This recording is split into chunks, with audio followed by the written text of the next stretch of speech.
Ibintu by'ingenzi tugiye kuganira ibintu birindwi by'ingenzi byatuma umukunzi wawe atagucima cyangwa umukunzi wawe agahora ari iruhande rwawe kuko wamuhaye communication, wamuhaye care, wamuhaye ibyo yumva yifuza bitagendeye ku mafaranga cyangwa ngo bigendere ku bya mirenge. Oya, nubwo mwaba mufite ibintu bikeya urukundo rwanyu ruriyongera. Urukundo rwanyu buri wese abasha gufungukira buri umwe akabasha buryo ki yamubwira uko yiyumva, uko ahagaze, ukamukunda nawe mu bushobozi umusanganye. Ntabwo ari ngombwa gukunda ngo nuko afite amafaranga. Oya, aho ngaho ntabwo haba harimo urukundo. Rero nibyo tuje kuganiraho njye muri kubana kuri uyu murongo wanyu wa YouTube channel witwa Dorisse Hub. Ni uwanyu, mukwiye gukora subscribe kugira ngo tujye tubana umunsi ku munsi mu biganiro byanyu byose bitazajya bibacika cyangwa bibasiga. Njye muri kubana nitwa Joy, murankunda ndabizi, nanjye ndabakunda. Ibintu birindwi rero by'ingenzi mu ruhare rwawe n'umukunzi wawe bituma urukundo rwanyu ruryoha. Icya mbere, itumanaho, communication mu rurimi rw'amahanga. Itumanaho kuriya kuntu muvugana buri kenshi cyane, ushobora kwisanga umukunzi wawe yakwisanzuyeho cyane. Ubundi ikintu cya mbere kugira ngo urukundo rwanyu rugende neza ni hahandi umukunzi wawe azakubwira uko abyiyumvamo, akakubwira aho yiyumva, mukabasha buryo ki mwese mubasha buryo ki mubana kandi neza. Rero iyo umukominikanya buri gihe urukundo rwanyu ruriyongera. Ukabasha buryo ki wamutega amatwi mu mwanya guhamagaye, ukamucira bugufiya cyane kugira ngo ibitekerezo bye bibashe kukugeraho kandi yishimiye uburyo umufata, uburyo uri ko mutwara ako kageni. Icya kabiri rero ku mukunzi wawe, kubahana ndetse no kwizerana. Ubundi buriya iyo mwakundanye mubanza mukubaka ubucuti and then nyuma mugakundana. Iyo mumaze gukundana murizerana, icyizere mukaba mugifitanye kandi mukubahana.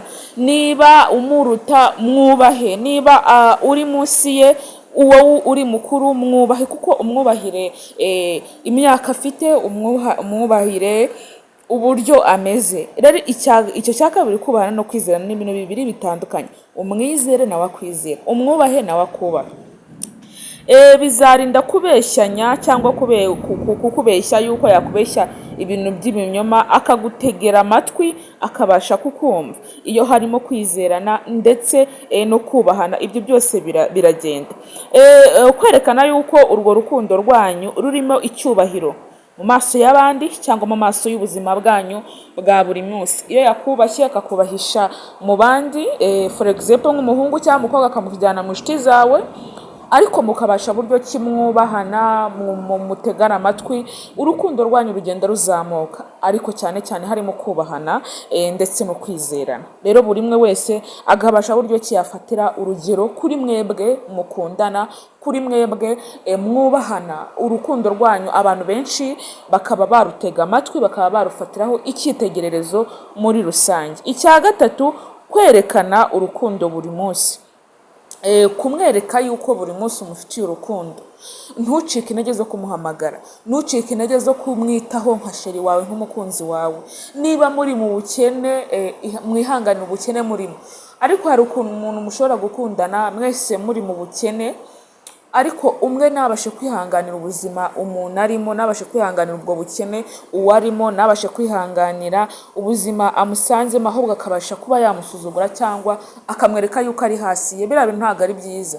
Niba ubikora bikosore. Muri ibyo bintu birindwi, umwereke urukundo buri munsi. Umwiteho nk'umugabo wawe, umwiteho nk'umusheri wawe, genda mushobora no kuba mubana by the way, ariko umwiteho nk'umugabo wawe, umwiteho nk'umugore wawe, umwiteho nk'umukobwa umukunzi mufitanye urukundo rwinshi. Ni handi urukundo rwanyu ruzabasha kwiyongera kandi rugahera abandi isomo, abandi bakarureberaho uko bwije n'uko bukeye. Ikintu cya kane ni iki ngiki. Ikintu cya kane, guterana inkunga mu nzozi ze.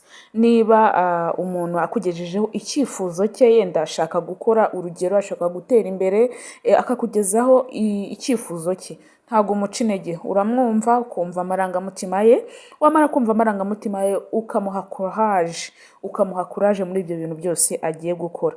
For example, ukamushyigikira mu buryo akunda gukora, for example akazi, inzozi ziwe muri rusange, ukamwereka intambwe nziza akwiye kuba yakoramo ibyo bintu niba abifitemo ID nawe ukaba ufitemo ID, igitekerezo, ubasha kumugira inama ukamubwira ati sheri wanjye, mukunzi wanjye, ukwiye kwitwararika muri ubu buryo, ukwiye kugira ngo icyo gikorwa cyawe ugikore muri ubu buryo. Ibyo bizamutera kubaho yishimye kandi akumva afite umugabo umuri hafi cyangwa akumva afite umukunzi umuri hafi. Icya gatanu, guteganya umwanya wo kumarana nawe. Niba umusheri wawe mudahura buri kenshi, ariko mugira umwanya wo kuba muri kumwe, umwanya wo kuba mukundana, umwanya wo kuba mumarana, muganira, kuko buriya bifasha kugira ngo urukundo rwanyu rwiyongere, urukundo rwanyu rubashe uburyo rugera ahantu hanini, ahantu umuntu wese akwiye kuvuga ngo sheri wanjye ari ahangaha, nanjye ndahangaha, mwese mukaba muri kumwe igihe cyose umukeneye, ariko si buri munsi kumutega amatwi rero mu mwanya muba mwahuye cyangwa mu mwanya muba mumaranye. Icya gatandatu, naryo kintu gikomeye cyane, kwiga gukemura amakimbirane hagati yanyu muba mwagiranye. Niba buri mwe yakosheje, kwihutira ku mujinya waba ufite ako kanya, mutega amatwi mwumve, umubwire ati, umusaba imbabazi, umubwire ati baby nahemutse, shere nahemutse, mbabarira ntabwo bizongera. Kuko iyo ubashije guca bugufi, umugabo arakumva, umukunzi arakumva. Iki kintu cya gatandatu nacyo kintu gikomeye mu rukundo. Niba muyenda mu rukundo rwanyu haba harimo ibibazo bigiye bitandukanye, ntabwo ari ngombwa guhita uhutiraho ngo muhite mushwana, oya, cyangwa uhite umukubita, oya. Buriya urukundo ni ukubanza mugasenga, icya kabiri mukubahana, ibindi byose biza nyuma. Ariko iby'amakimbirane, kuko buriya mu rukundo ntabwo hajya haburamo amakimbirane, oya. Amakimbirane aba ahari, ariko iyo mubashe kuyakemura mwese muri hamwe, ibintu bibasha kuba byagenda neza kandi buri wese atarakaye. Icya karindwi ni iki? Icya karindwi ari nacyo kintu cya nyuma, gukomeza kwita ku buzima bwawe cyangwa ku buzima bwanyu bwite. Kwita ku buzima bwawe harimo isuku, imico myiza, for example ku mubiri, kugira uruhare mu gutuma uwo mukundana akomeza kukubona neza. Ugira isuku, icyo ni icya mbere, kuko ku buzima bwawe nta kuntu waba ugira umwanda cyangwa usa nabi ngo sheri waba agomeje kukubona neza, cyangwa umukunzi wawe aba agomeje kukubona neza, akubona nabi kuko ntabwo wiyitayeho, ntabwo umeze neza cyane. Ariko iyo ubashije kwiyitaho akubona neza, umukunzi wawe akabasha kugomeza akwitaho cyane, kandi aharanira yuko urukundo rwanyu rugera kure. Rero kari agace gatoya, ibyanjye bibara akagaruka. Aka niko aka episode nari mvuze ngo mureke tuganire ku rukundo. Urukundo ni iki? Urukundo ni amarangamutima y'umuntu aba afite umuntu n'undi, kugira ngo ibyumviro bye abashe kubigeza ko akunda. Murakoze cyane, akacu kaba ari akagaruka. Murabizi yuko mbakunda, kandi amahoro y'Imana abane namwe. Bizu bizu.